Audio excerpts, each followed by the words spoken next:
हाय everyone, नमस्ते, welcome back to my channel. तो आज मैं बात करने वाली हूँ कि आप एक नार्सिसिस्ट इंसान से कैसे डील कर सकते हैं और वो कौन सी ऐसी चीज़ें हैं जो आपको उनसे नहीं बोलनी चाहिए। और अगर आप मेरे चैनल पर पहली बार कोई ऐसी वीडियो देख रहे हैं तो मैं आपको बता दूँ कि मैं ब्यूटी के साथ साथ साइकोलॉजी और स्पिरिचुअलिटी पर भी वीडियो बनाती हूँ, specially on narcissist personality disorder and narcissism. Reason इसका ये है कि मैं लोगों को थोड़ा सा अवेयर करना चाहती हूँ कि वो इस टाइप के रिश्तों से बच सके, क्योंकि अगर आप एक नार्सिसिस्ट के साथ है रिलेशनशिप में या किसी को अगर नार्सिसिस्ट पर्सनालिटी डिसऑर्डर है तो वो इंसान सामने वाले को ना बर्बाद कर कर ही मानेगा, क्योंकि वो बहुत ज़्यादा पावरफुल फील करते हैं। उनको खुशी होती है और खुशी नहीं भी होना, दे फील वेरी सुपीरियर। उनको एक बूस्ट मिलता है, जैसे एक वैम्पायर होता है ना कि उसको किसी का खून पीने के बाद बहुत ही शक्ति आ जाती है, वैसे ही एनपीडी वाले के साथ होता है कि अपने पार्टनर को या किसी को भी, किसी के साथ भी हो सकता है, माता पिता के साथ या हस्बैंड वाइफ के साथ, गर्लफ्रेंड बॉयफ्रेंड, कोई भी आपके रिलेशनशिप में किसी भी टाइप के रिश्ते में एक आपको नार्सिसिस्ट इंसान मिल सकता है और सामने वाले को नीचा दिखाकर, बर्बाद कर कर, कमज़ोर अपने आगे पूरा बनाकर उसको बहुत ज़्यादा पावरफुल महसूस होता है। जो नार्सिसिस्ट पर्सनैलिटी डिसऑर्डर वाले लोग होते हैं ना, तो ये आपको ज़्यादातर देखने को मिलेंगे, इनके साइंस आपको पता चलेंगे एक टॉक्सिक रिलेशनशिप में, एक टॉक्सिक अब्यूजिव मैरिज में, गर्लफ्रेंड बॉयफ्रेंड के, हस्बैंड वाइफ के, ऐसे रिश्तों में ज़्यादातर इनके साइंस देखने को मिलते हैं। क्योंकि कई लोगों के आगे तो ये बहुत ही ज़्यादा अच्छे होते हैं, जो मैंने अपनी पिछली वीडियोस में बताया होगा कि क्या इनके साइंस होते हैं, कैसे होते हैं ये लोग, पर एक रिश्ते में जो लव रिलेशनशिप होते हैं उसमें ये बड़े खतरनाक होते हैं। और ऐसे लोगों के साथ रिश्ता कंटिन्यू करना या इनसे शादी करना तो मतलब हो गया कि आप खुद कुएं में कूद रहे हो, लाइफ का हर एक दिन खतरों के खिलाड़ी के एपिसोड जैसा हो जाएगा। तो ये जो कुछ चीज़ें मैं आपको बता रही हूँ ये तो बिल्कुल भी उनके साथ नहीं करनी है। आपको लगेगा कि मुझे करनी चाहिए, मैं उनसे बात करती हूँ, मैं उन्हें समझाती हूँ, पर रिजल्ट क्या होगा? Zero. You are only going to drain your yourself आपको रिजल्ट उसका नहीं मिलने वाला, कुछ फायदा नहीं होने वाला, उल्टा और नुकसान ही हो जाएगा। तो बचिए इस चीज़ से। तो सबसे पहली चीज़ है कि उनसे कभी भी आर्ग्यूमेंट मत करिए, बहस मत करिए। अगर आपको लग रहा है कि वो आपको किसी बहस में उलझाना चाह रहे हैं, क्योंकि उन्हें बड़ा मजा आता है बहस करने में। दो टाइप के वैसे नार्सिसिस्ट होते हैं, कईयों को तो बोलना भी अच्छा नहीं लगता है और कईयों को बहस करने में मजा आता है। और उनको अगर पोक आपने कर दिया किसी बात के लिए और उसके बाद वो उसका जो जवाब देंगे, आपको भी फिर उसके बदले कुछ और जवाब देना होगा और फिर वो बहस कंटिन्यू होती रहेगी। और जब तक आप अच्छे से परेशान ना हो जाओ ना कि मैं तो थक गई, मैं हार गई, अब नहीं हो रहा, वो तब तक नहीं रुकेंगे और उसके बाद भी नहीं रुकेंगे। They will prove you wrong. अगर आप उनको सही चीज़ भी बता रहे हैं तब भी वो आपसे इतनी ज़्यादा बहस करेंगे, आप पर इतने हावी हो जाएंगे कि आपको ही गलत बना देंगे। तो उनसे किसी बात के लिए आर्ग्यूमेंट मत करिए, चाहे वो अगर आपके दोस्त है, चाहे आप किसी रिलेशनशिप में है, चाहे मैरिज में भी है, नुकसान आप ही को होना है। So don't argue with them. अच्छा, नार्सिसिस्ट भी ना कई तरीके के होते हैं, पर वो जो एक स्टीरियोटिपिकल नार्सिसिस्ट होते हैं, ग्रैंडियर नार्सिसिस्ट, जिनको अपना इंप्रेशन लोगों के आगे जमाना बड़ा अच्छा लगता है, जिनको अपनी तारीफ सुनना बहुत ज़्यादा पसंद है, जो एक इमेज बनी हुई है ना नार्सिसिस्ट की कि सबसे सुपीरियर फील करना, हमेशा मैं अपने आप की ही तारीफ करना, अपने आप को ही सबसे बेस्ट बताना, लोग उनको सबसे बेस्ट बोले, वो चीज़ें सुनना, उनको ही सही बोले, उनके है ना चमचे चेले हो हर जगह, जो उनको और पुश देते रहे कि नहीं आप ही सर्वश्रेष्ठ हैं। तो जो ऐसे नार्सिसिस्ट होते हैं ना, ये काम करने में भी बड़े माहिर होते हैं, बड़े जुगाड़ू जैक वाले इंसान होते हैं। और अगर आप इनकी तारीफ करते रहेंगे तो ये आपके काम भी कर देंगे। ये चीज़ मैं इसलिए बता रही हूँ क्योंकि ऐसे लोग आपको अपने फ्रेंड सर्कल में भी मिल सकते हैं, बिजनेस पार्टनर हो सकते हैं या आपके कलीग हो सकते हैं, ऑफिस में हो सकते हैं। तो जहाँ पर आपने उनको क्रिटिसाइज कर दिया, आपको पता है कि वो एक नार्सिसिस्ट है और मैं इसकी बुराई कर दूंगा, मैं इसको गलत ठहरा दूंगा, तो वो ना आपसे बड़ी रंजिश रख लेंगे। आपका काम तो करेंगे नहीं और काम बिगाड़ भी देंगे। तो उनकी तारीफ ही करना आपके पास ये एक ऑप्शन है, सिर्फ वहाँ पर काम है, आपको उनके साथ रिश्ता नहीं बनाना है।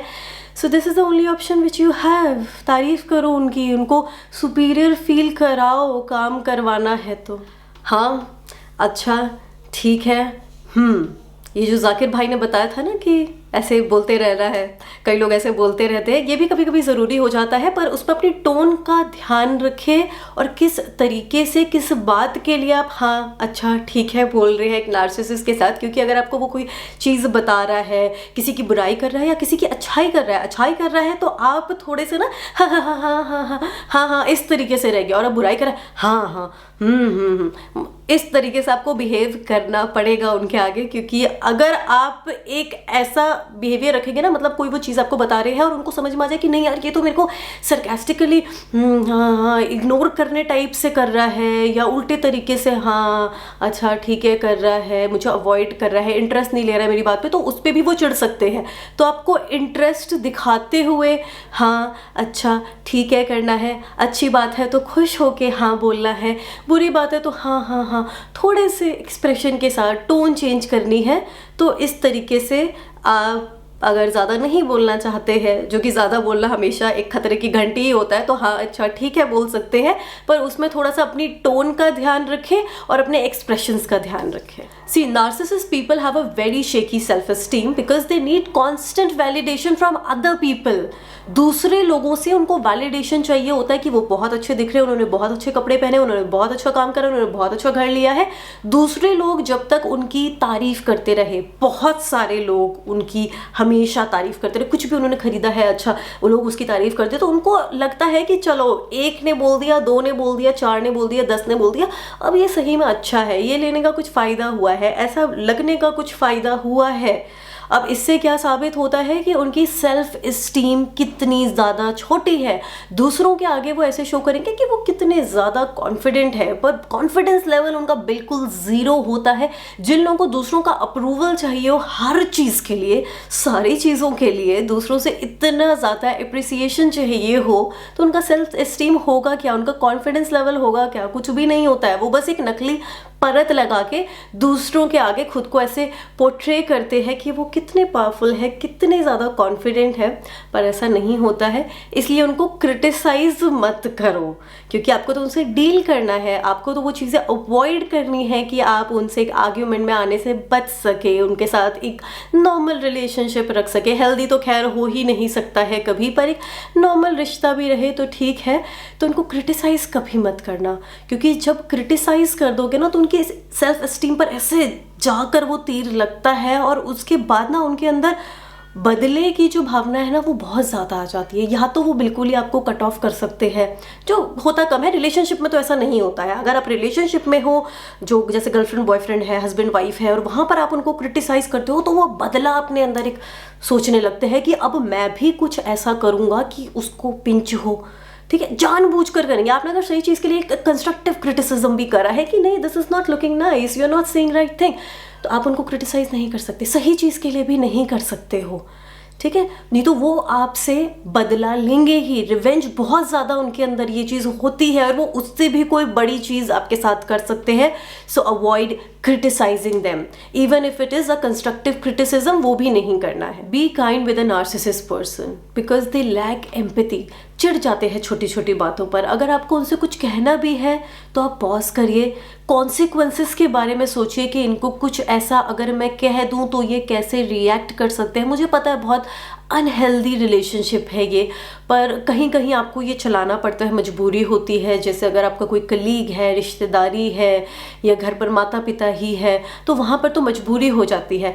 पर रिलेशनशिप में, मैरिजेस में, eventually you have to leave them, specially if you are in a relationship. कई बार मैरिज भी लोगों को चलानी पड़ती है, पर अगर आप ऐसे इंसान को डेट कर रहे हैं, रिलेशनशिप में हैं, तो आपको इनको छोड़ना ही पड़ेगा। और छोड़ने के लिए भी आप एकदम से नहीं छोड़ देंगे कि आपको पता चला ओ इसको तो एनपीडी है, मैं इसको अभी छोड़ दूंगी, नहीं।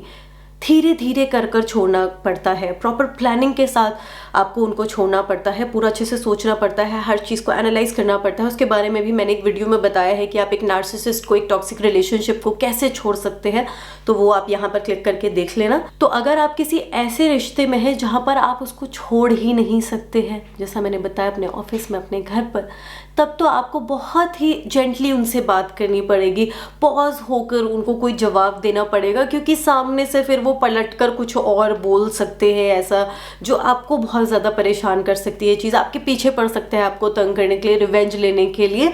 तो बहुत ही संभल के पोलाइटली बात करिए और ज़्यादा उनके साथ घनिष्ठता बनाने की ज़रूरत नहीं है, थोड़ा सा डिस्टेंस ही रखेंगे वही ठीक रहेगा। तो यही कुछ बातें हैं जो आप अवॉइड कर सकते हैं नार्सिसिस्ट इंसान से बोलना, और अगर आप इन तरीकों को इस्तेमाल कर सकते हैं तो आप उनसे अच्छे से डील भी कर सकते हैं। तो अगर आपके लिए वीडियो हेल्पफुल इन्फॉर्मेटिव रही होगी तो इसको लाइक शेयर ज़रूर कर देना, और अगर आप इस टाइप की कोई और भी वीडियोज़ देखना चाहते हैं तो कॉमेंट करके मुझे ज़रूर बताना। ठीक है, अपना ध्यान रखिए, बाय।